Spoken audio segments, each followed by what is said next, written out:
1974. The world has become a more complex place. Jacinda Ardern, Chris Hipkins, Aaron Gilmore, Nikki Kay, Simon Bridges entered the world, and that's not the start of it. But in addition to all of that sort of goodness and light and wholesome goodness, the world has become more complex, and I want to talk briefly about, I suppose, the way things have changed and what this bill sort of reflects in that. And we see in the purposes, really, or the reasons for this bill, some of the changes in our values and the way we think about things. So the new bill we've got is preventing unsuitable people from coming or working in private security. It's ensuring that security personnel and private investigators can be required to undertake training. It's prescribing codes of conduct. It's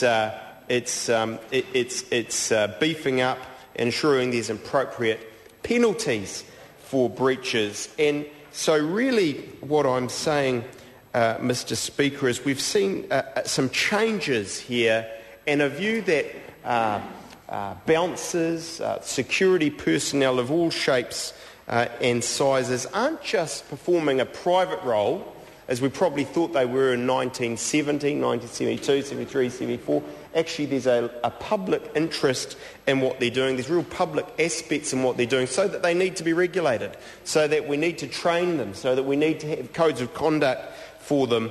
And I suggest that there's been a real change, actually, in the way we view kind of rights and personal autonomy and individuals. And I suppose an example of the change, and I've got Chester Burrows sitting near me. I don't want to cast aspersions on his age, but let's just say, for argument's sake, how long has the member was a member a police officer? When he was first a police officer, and I've heard this from many, shall we say, more senior police officers, the way that a matter of or a breach of the peace or something was sorted out was with a good hard thump.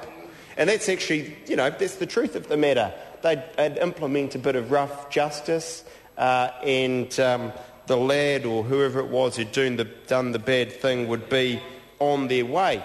We would never, or we certainly don't condone that sort of behaviour now, because, as I say, rights have increased. I happen to think that's a good thing by and large, and personal autonomy and our sort of sense of our privacy have been greatly enhanced. And we see that, for example, again, not just police officers, but with bouncers. Interesting on, I think it was Breakfast Television, which Jacinda Ardern and I will be glad to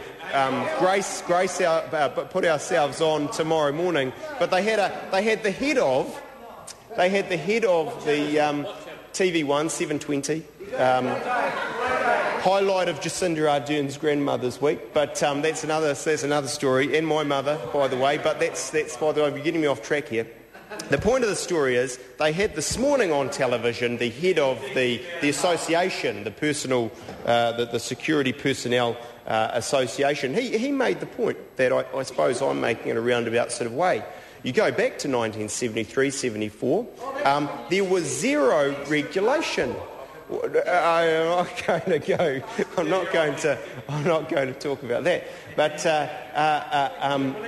no rules. And effectively under this, no rules for bouncers, but a very different world today where I think we legitimately expect our bouncers, our security personnel to be beholden to some higher standards, because they are performing some kind of a public role, and we want them to be seen as such. So our tolerance levels have gone down. We don't accept kind of heavy-handed bouncers, security, surveillance, and all of those things, and I'm very happy to support this bill, and we might just talk a little more about it at 7:20 tomorrow on TV1 Breakfast.